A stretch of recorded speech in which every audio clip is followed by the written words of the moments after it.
नमस्कार दोस्तों, automation concept में आपका स्वागत है।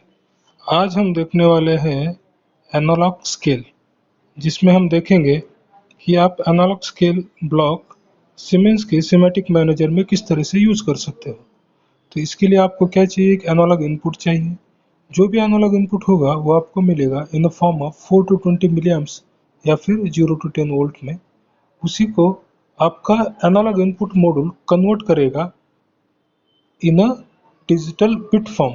एक बिट वैल्यू मिलेगी जिसकी रेंज होगी 0 से लेके 32767 तक। ये एक डिजिटल वैल्यू होगी। उस वैल्यू के बाद वो conversion block analogue scale block क्या करेगा, यूजर डिफाइंड स्केल में उस ब्लॉक को कन्वर्ट कर देगा। तो आइए देखते हैं कि इस ब्लॉक को आप किस तरीके से यूज कर सकते हैं इन एनालॉग स्केलिंग। तो हमने यहाँ पर एक प्रोग्राम बना के रखा है। पहले हम उसी प्रोग्राम को यूज करके देखते हैं। तो पहले चलो, हमने यहाँ पर एक हार्डवेयर कॉन्फ़िगर कर लिया है। तो चलिए एक बार डबल से आपको दिखा देते हैं कि आप हार्डवेयर कॉन्फ़िगरेशन किस तरीके से कर सकते हो। तो हम पहले हार्डवेयर कॉन्फ़िगरेशन ओपन कर लेते हैं। चलिए, अब हार्डवेयर को कॉन्फ़िगरेशन ओपन हो चुका है। तो पहले मैंने यहाँ पर एनालॉग इनपुट ले लिया था। चलो उसको पहले डिलीट कर देते हैं। देन वापस से हम जाएंगे प्रोफिबस सिमेटिक 300 में, और सिमेटिक 300 में हमने जो पीएलसी लिया है वो है 312C। तो सिमेटिक 300 312 के लिए जो कंपेटेबल होगा एनालॉग इनपुट, वो हम पहले एनालॉग इनपुट ले लेते हैं। ठीक है, सिंपली क्या करना है, एनालॉग इनपुट को सेलेक्ट करो, जो भी आपको लेना है वो, और ड्रैग कर दो 4 नंबर के ऊपर। 4 नंबर से आपका एनालॉग आपके एसएम मॉड्यूल प्लेसिंग के मोड स्टार्ट हो जाते हैं। तो पहले उसको सेव कंपाइल कर लो। ठीक है, इस तरीके से आप उसको कॉन्फ़िगर कर सकते हो। समझ में आ रहा है? इसमें कोई डाउट है? अब इसकी प्रोग्रामिंग के लिए हमें ये देखना पड़ेगा उसका एड्रेस। तो एनालॉग इनपुट का एड्रेस कितना है आपका? 256, इनपुट के लिए भी और आउटपुट के लिए भी। तो हम डायरेक्टली इनपुट यूज करने वाले हैं, तो 256 हमारा एड्रेस होगा। तो चलो हम पहले ओबी ब्लॉक ओपन कर लेते हैं, ओबी में, और यहाँ से आप सिमुलेशन ऑन ऑफ भी कर सकते हो। तो यहाँ पर आपका सिमुलेशन ऑन ऑफ करके कर लेते हैं, इसको कॉन्फ़िगर कर लेते हैं। तो पहले उसके प्रोग्राम रन मोड में डाल देंगे। फिर यहाँ से जो भी आपको इनपुट मॉड्यूल लेना है, आप यहाँ से इनपुट आउटपुट मॉड्यूल ले सकते हो। एक्चुअली सिमुलेशन है, सिमुलेशन से आप प्रोग्राम को टेस्ट कर सकते हो। ठीक है, कोई भी प्रोग्राम बनाओ, यहाँ पर आके उसको टेस्ट कर लो। ठीक है, तो यहाँ पर आपको इसको ऑलवेज रखना है, ऑलवेज ऑन टॉप। देन जो भी आपको इनपुट मॉड्यूल चाहिए, आप इंसर्ट को क्लिक करो, यहाँ पर आपको मिलेंगे इनपुट वेरिएबल और आउटपुट। तो आप उसको सेलेक्ट करके यूज कर सकते हो। ठीक है, तो जो भी आपको यूज करना है, हमें एनालॉग के लिए भी यूज करना था, हम एनालॉग के लिए भी एक ले लेंगे। ठीक है, इस हिसाब से आप क्या कर सकते हो। और चाहे तो आपको मेमोरी बिट यूज करना, तो आप मेमोरी बिट भी यूज कर सकते हो, कोई प्रॉब्लम नहीं है। ठीक है,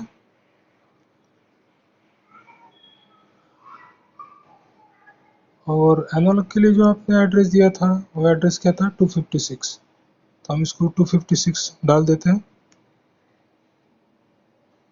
256 डाल दिया हमने, PIW 256 आप डाल दो, तो उसे क्या हो जाएगा वो।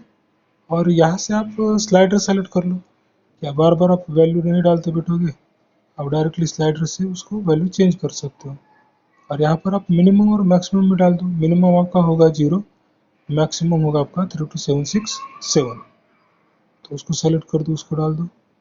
ठीक है, चलिए आपको प्रोग्राम ब्लॉक में लेके चलते हैं, OB1 ओपन कर लेते हैं। जो भी आपका एड्रेस था, एड्रेस जो भी होगा आपको यहाँ पर उसका एड्रेस डाल देना है, जो भी आपके इनपुट आउटपुट यूज करने होंगे। एनालॉग का जो एड्रेस था वो हमने यहाँ पर डाल दिया।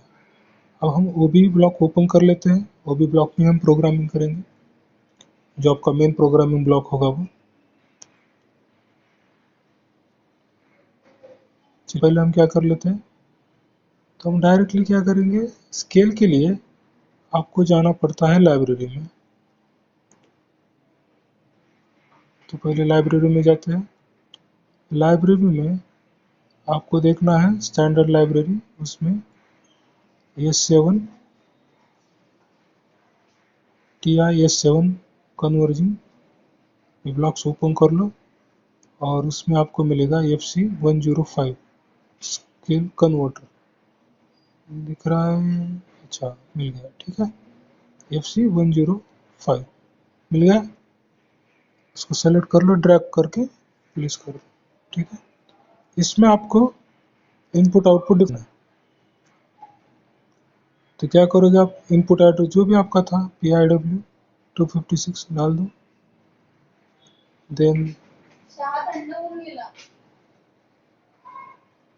देन आप हाई और लो लिमिट सेलेक्ट कर लो, जो भी आपको लेनी है वो हाई और लो। अब ये जो होगा ये आपका यूजर डिफाइन स्केल होगा। यूजर डिफाइन स्केल यानी आप क्या करोगे, जो भी आपको स्केल चाहिए वो स्केल आप इसमें डाल सकते हैं, ठीक है।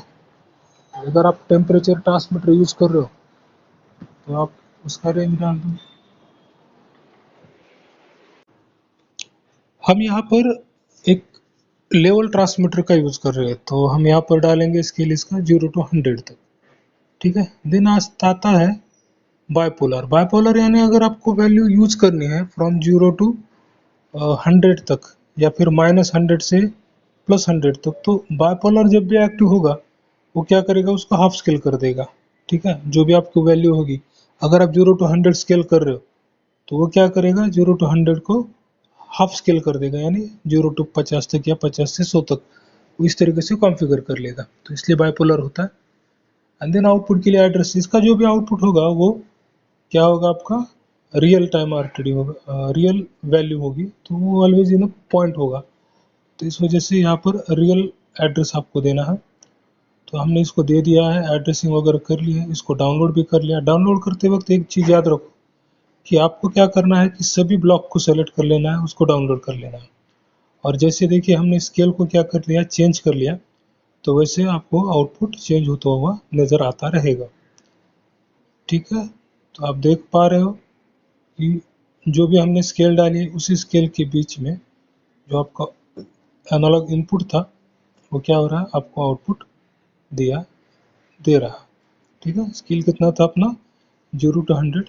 ये क्या है, आपकी एक लेवल ट्रांसमीटर यूज कर रहे हैं, टैंक की लेवल आपको दिखा देगा 0 to 100 के बीच में, सिंपल है। इसके अगेंस्ट कोई प्रोग्राम है तो प्रोग्राम आप डायरेक्टली भी यूज कर सकते हो, इसमें कोई प्रॉब्लम नहीं है। यहाँ से आप डिस्क्रीट ऑपरेशन भी कर सकते हो, और इसी वैल्यू को अगर आपको यूज करना है PID में तो आप PID कंट्रोलर के साथ भी यूज कर सकते हो। अगले वीडियो में हम देखेंगे कि आप PID कंट्रोलर या फिर एक एनालॉग स्केल के ऊपर आप किस तरह से प्रोग्राम कर सकते हो, तो वो भी एक प्रोग्राम बना के हम देखेंगे, और उसके बाद हम PID कंट्रोल भी करके देखेंगे। तो इसमें कोई डाउट तो नहीं होगा आप लोगों को, अगर होगा तो आप हमें पूछ सकते हो, ठीक है।